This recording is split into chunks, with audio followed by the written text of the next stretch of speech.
नमस्कार प्यारे साथियों। कमलेश योग सेवक कमलेश और प्रेम भाई mind and body wellness yoga team की तरफ से आप सभी का स्वागत है।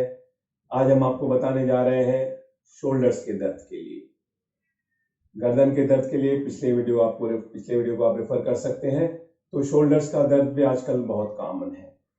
गलत सिर्फ इस तरह से हम अगर सोते हैं तो इसकी वजह से भी दर्द हो जाते हैं, तो इन बातों का ख्याल रखना होता ही है। फिर दूसरा है कि अगर हम शोल्डर और नेक के मसल्स को स्ट्रांग रखते हैं तो हमें कभी भी दर्द नहीं होगा। तो वो एक्सरसाइजेस बताने से पहले हम आपको बताना चाहेंगे कि पहले दर्द से तुरंत राहत कैसे मिले। तो प्यारे साथियों, जैसे घर में आप अपनी कोई भी कुर्सी स्टूल उठाकर और ये दो दुपट्टे आप उठाएंगे और ये इस तरह से हमने डाल दिया एक शोल्डर में और दूसरा दुपट्टा ये दूसरे शोल्डर में, ठीक है। ये हमने बराबर समान अवस्था में हमने इनमें यहाँ पर अपनी ग्रिप लेनी है, ठीक है। और अब दोनों पैर ये गर्दन पर इस तरह से हम रखेंगे, अंगूठे पूरे गर्दन के बीच में, ठीक है। और हम अब मैं अपने पैरों से भी उनको बाहर अपने से दूर धकेल रहा हूं और दुपट्टों को अपनी ओर खींच रहा हूं। तो यह भीतर तक चेस्ट, शोल्डर्स, गर्दन सभी की नसों में स्ट्रेच मिल रहा है, जिससे तुरंत हमें रिलीफ मिलती है, ठीक। यह 1 मिनट हमने यह स्ट्रेच मेंटेन करना है, 1 मिनट इधर और फिर बाद में फिर यह दोनों पैर हटाकर ये शोल्डर ब्लेड्स पर, ध्यान से देखें, शोल्डर ब्लेड्स पर हमने ये दोनों पैर जमाने हैं और वापस 1 मिनट तक यह स्ट्रेच मेंटेन करना है। जितना सहन शक्ति हो पेशेंट की उस हिसाब से, इससे तुरंत लगभग 25 to 50% दर्द तो कम हो ही जाता है, ठीक है। और अब फिर हम अभी आपको दिखाएंगे कि खुद कैसे कर सकते हैं। हाँ तो प्यारे साथियों, शोल्डर पेन के लिए अभी एक्सरसाइज की तरफ चलते हैं। तो यह ध्यान देते हैं हम लोग, जहां जिस शोल्डर में दर्द ज्यादा होता है तो हम उसके बदले पहले दूसरे शोल्डर से शुरुआत कराते हैं। इस बात का ध्यान रखिएगा दोस्तों, यह सिद्धांत है हमारे इस एक्यूप्रेशर क्या, कि जिस शरीर में जिस हिस्से में दर्द हो तो पहले जिस हिस्से में दर्द नहीं है वहां से एक्सरसाइज करनी है। तो उसी को फॉलो करते हुए हम चलते हैं। अब यह आप देखेंगे ये स्ट्रेच कैसे बढ़ता है। ये हमने घर का दुपट्टा लिया, चुनरी ली और यहाँ कस के बांध दी, ठीक है। और फिर अब ये राइट हैंड से चुनरी को इस तरफ खिंचाव देना है और इस हाथ को पीछे ले जाकर इस तरफ खिंचाव देना है, ठीक है। तो दोनों तरफ देख लें, भले यहाँ इस तरफ से भी देख लें।